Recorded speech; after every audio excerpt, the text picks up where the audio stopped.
belong. You all must understand, it ain't easy. Bonjour, je m'appelle Mohamed Ouattara, je suis étudiant à l'Université de Lausanne en master de criminologie. Et là aujourd'hui, nous sommes ensemble pour vous présenter un plat originaire de la Côte d'Ivoire, pays dont je suis aussi originaire. Et ce plat s'appelle la loco. Ce plat est à base de banane plantain. C'est de la banane plantain frite en fait. Et nous allons le faire accompagné du poisson. Ce plat n'a pas une histoire particulière parce que c'est un plat qu'on retrouve dans toutes les régions de Côte d'Ivoire. En Côte d'Ivoire, nous avons deux grands plats. Le premier, c'est l'atiké, le deuxième, c'est la loco, que nous allons faire tout à l'heure. Et elle se fait pour n'importe laquelle des cérémonies. Qu'il y ait un mariage, qu'il y ait des baptêmes, qu'il y ait tout ce que vous imaginez, on fait ce plat accompagné soit de poisson, généralement ce type de poisson qu'on appelle le tilapia, ou avec de la viande de poulet ou de la viande de mouton. Et je suis ici avec un de mes compatriotes du nom de Amon Kwame Herman qui se trouve derrière moi, qui va vous montrer comment se fait la préparation de la loco. Et je tiens surtout à signaler que bien vrai que c'est un plat national, il n'est pas fait dans des circonstances spéciales. On peut se lever soi-même, le faire à la maison et on n'a pas besoin de manifestations autres. Mais c'est un plat qui est beaucoup prisé chez nous et la plupart des gens, vous allez trouver dans la semaine, il n'y a pas une famille qui ne va pas faire au moins une seule fois la loco. Que ce soit les Ivoiriens qui sont en Côte d'Ivoire ou les Ivoiriens de la diaspora que nous sommes. Là, nous allons passer à l'étape du poisson.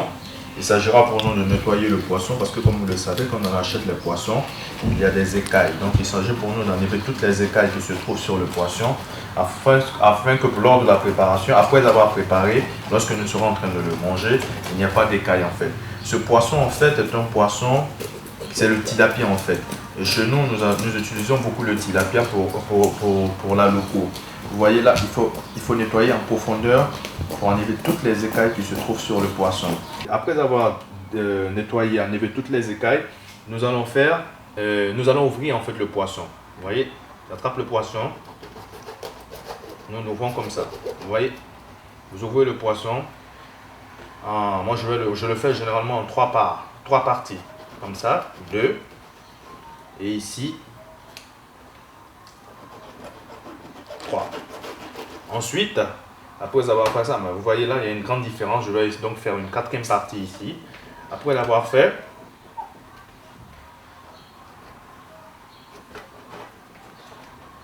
Armand, tu peux m'aider s'il te plaît? Tu peux attraper le poisson par là, s'il te plaît. Après avoir fait la 4e partie, vous voyez, là, nous avons ouvert le poisson. Après avoir fait cette partie, nous retournons le poisson et nous recommençons la même chose. S'il te plaît, tu peux toujours m'aider.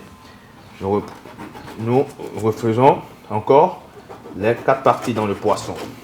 C'est un poisson qui est de nature assez dur pour couper ou bien Oui, c'est seulement parce qu'il est congelé?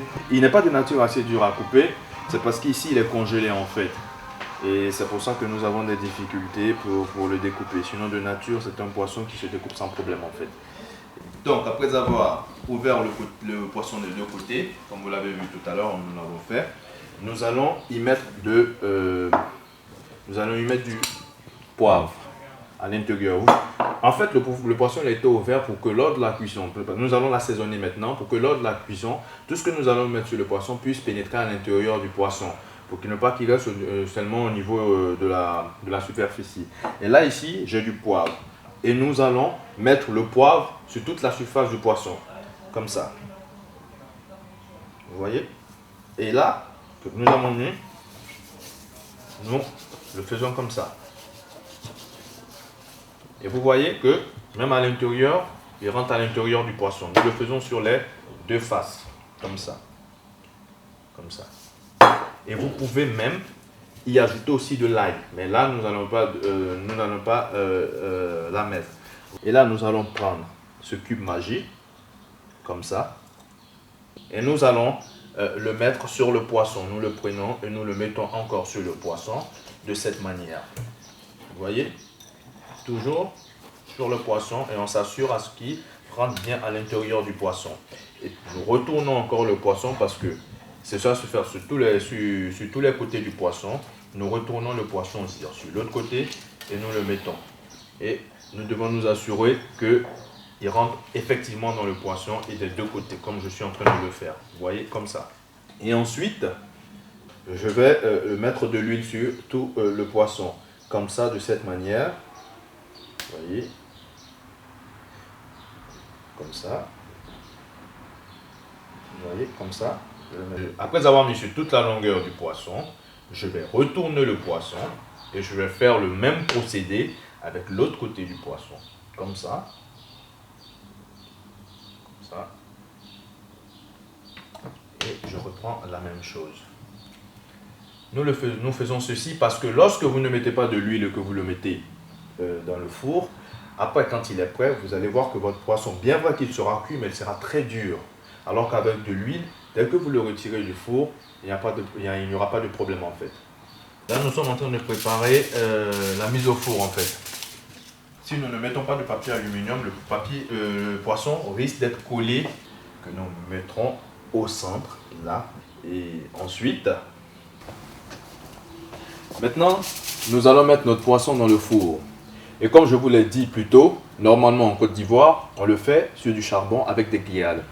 Et on l'appelle, comme je l'ai dit, le poisson braisé. Mais comme ici, nous ne disposons pas de ce matériel ici en Suisse, nous avons trouvé une autre astuce qui est de le faire avec le four. Donc d'abord, il faut préchauffer le four. Moi, je le mets toujours à 150. Je le préchauffe 5 à 10 minutes avant de mettre le poisson. Il est à 150. Et là, j'ouvre le four. Je mets notre poisson. Comme ça. Au four.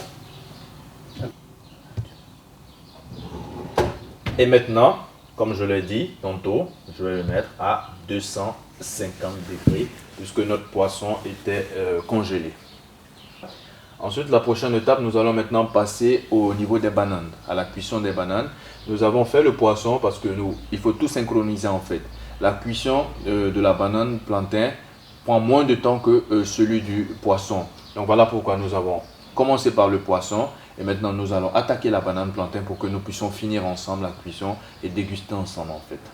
Bonjour, je m'appelle Herman, je suis également étudiant à l'UNIL et je suis originaire de Côte d'Ivoire. Je vais passer à la phase active de cette recette qui m'a été apprise par ma mère durant mon enfance. C'était une recette qui est une recette connue sur tout l'étendue du territoire ivoirien. Et donc, très jeune, nous avons regardé nos parents nous initier à la préparation de cette recette qui n'est pas très difficile et qui sera très aisée à préparer.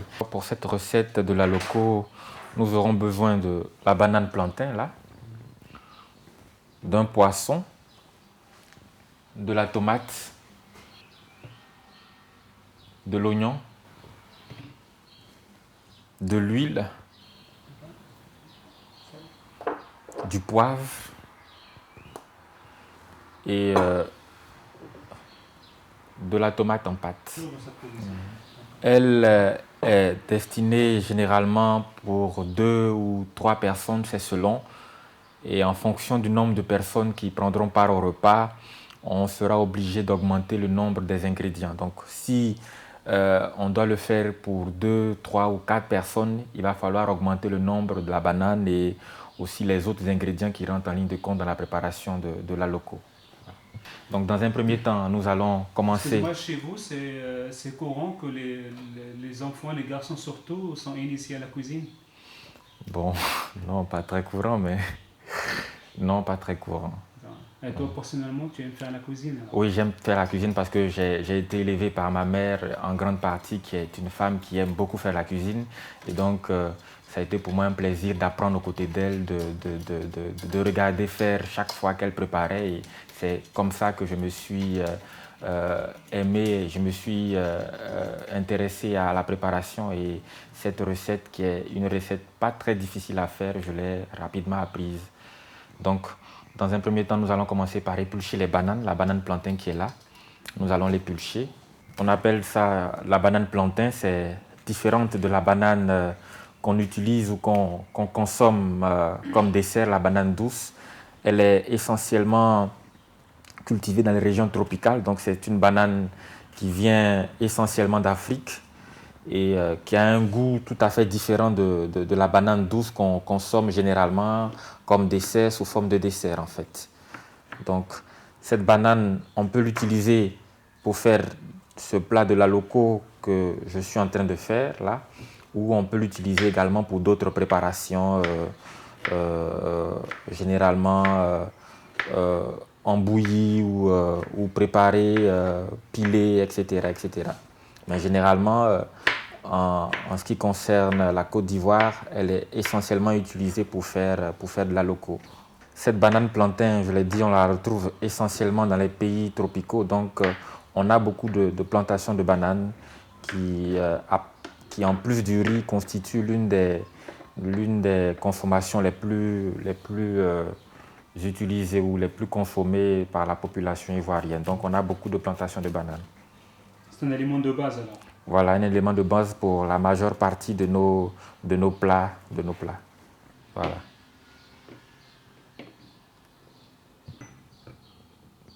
C'est terminé. Voilà. Donc nous allons passer à la préparation d'une sauce qui va accompagner la loco. Elle se compose généralement de tomates.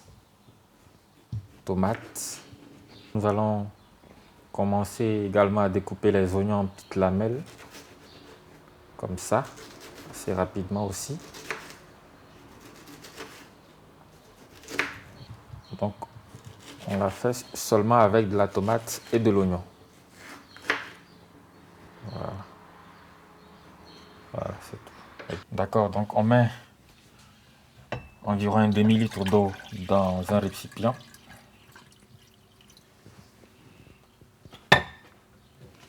Et je vais ensuite y ajouter les tomates découpées précédemment dans le demi-litre d'eau.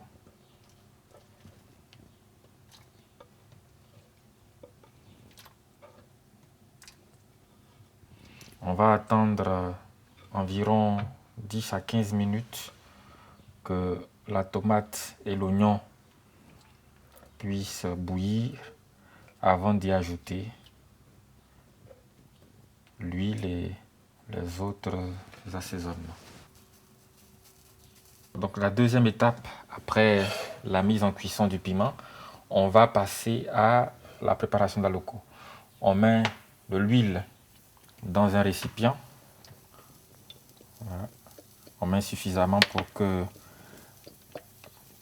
les bananes qui seront introduites puissent être... C'est combien environ ici? Disons un quart d'huile. Un quart d'huile suffirait pour 4 à 5 bananes en fait. Ensuite, les bananes que nous avions précédemment découpées, on y ajoute du sel. On ajoute du sel pour assaisonner. Le sel sur ces bananes-là. Le temps que l'huile puisse chauffer, on ajoute.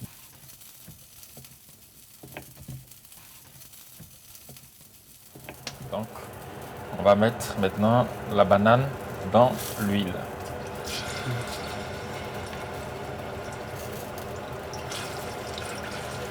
On ne met pas tout nécessairement, on met tout juste un tout petit peu dans un premier temps pour que la banane qui est mise dans l'huile puisse cuire facilement. Voilà, donc on met tout juste un tout petit peu pour que celle qui est mise dans l'huile puisse cuire assez rapidement. Voilà.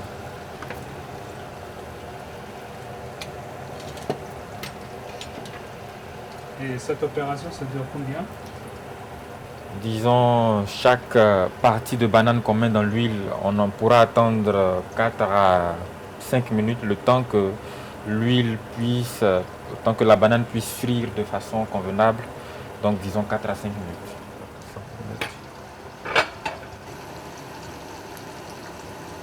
Pendant que la banane est dans l'huile, on essaie de tourner convenablement la banane pour qu'elle puisse pour que l'huile puisse recouvrir la totalité de la banane. Donc on remue la banane qui est introduite dans l'huile pour que elle puisse être touchée par l'ensemble de l'huile. Donc on la remue ainsi. La banane qui est introduite dans l'huile commence à avoir une texture nouvelle, elle commence à devenir dorée.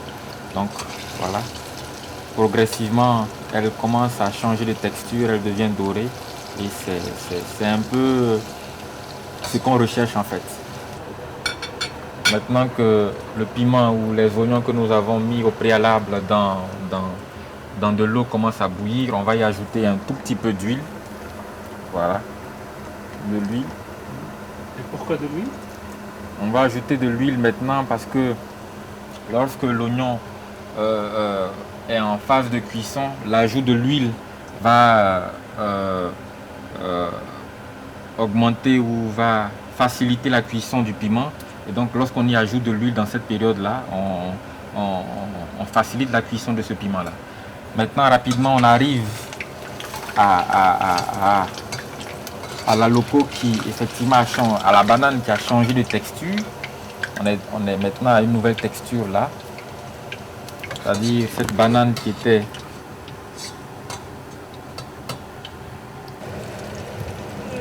donc, on ajoute encore la banane, juste un peu.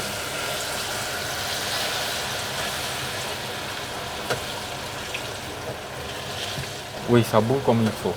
Ça bout comme il faut. C'est important? Oui, c'est important parce que lorsque ça bout, ça signifie que la tomate et l'oignon sont en phase active de cuisson et donc c'est important que ça puisse bouillir de cette manière. Ça signifie également que l'huile que nous avons ajoutée a contribué à la rapide, en train de contribuer actuellement à la rapide cuisson de l'oignon et de la banane, de la tomate. Pardon. Donc, ce qui concerne notre banane, comme toujours, on essaie de la retourner. Là, tu nous prépares un poisson, mais tu portes un tablier de vache. Oui. Mais chez vous, vous mangez plus de poisson que de viande de bœuf, viande de... Oui, c'est selon les convenances en fait. Mais généralement, on trouve effectivement beaucoup plus de poisson dans les repas quotidiens que de la viande. Tu es d'accord avec lui? Non, moi je suis pas d'accord avec lui. Je suis pas d'accord avec lui. Je trouve que là-bas, c'est plutôt la viande de bœuf qui est beaucoup utilisée au pays, plus que le poisson. Oui, c'est vrai qu'il y a un très grand port à Abidjan, qui est la capitale économique de la Côte d'Ivoire, mais on trouve beaucoup plus de viande de bœuf que de poisson.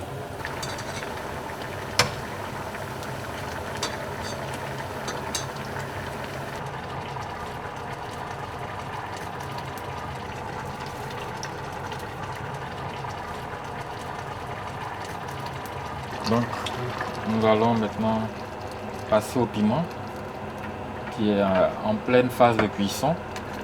La cuisson est pratiquement achevée au niveau du piment. Il reste tout juste, je crois, 4 à 5 minutes, le temps que l'huile que nous avons précédemment mise puisse effectivement faire le travail pour lequel on l'a mis. Donc d'ici 5 minutes, le piment sera totalement prêt.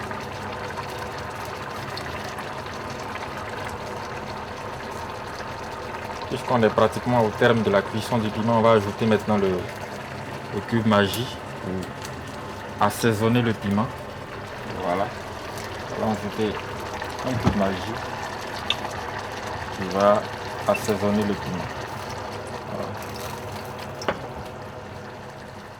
Maintenant, nous allons voir ce qui est advenu de notre poisson que nous avons mis au four depuis une vingtaine de minutes. Je vais piquer le poisson pour voir s'il est vraiment cuit. Et là, je sens qu'effectivement notre poisson est sur la bonne voie. C'est en train d'être cuit. Donc, mais nous allons le refermer, attendre encore 5 petites minutes pour être parfaitement sûr de cette cuisson. Voilà, le piment il est totalement prêt. Donc on va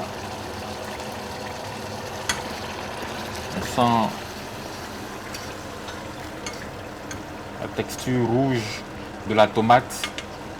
Et on sent les oignons également que nous avons ajoutés. On sent la présence des oignons avec l'huile que nous avons mis précédemment qui ressort. Donc le piment il est totalement plein.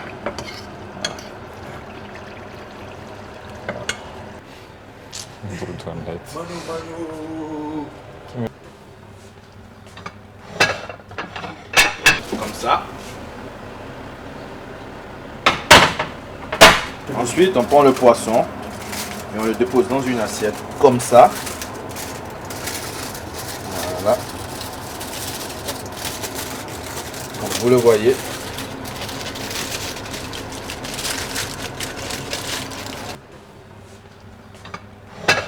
Et voilà, chers amis, notre poisson au centre de la table. En fait, nous sommes parvenus à faire un plat d'aloco avec du poisson et du piment tout à côté. Nous allons maintenant, je pense, passer à l'une des phases les plus importantes, c'est manger. Donc, les enfants, tout le monde à table.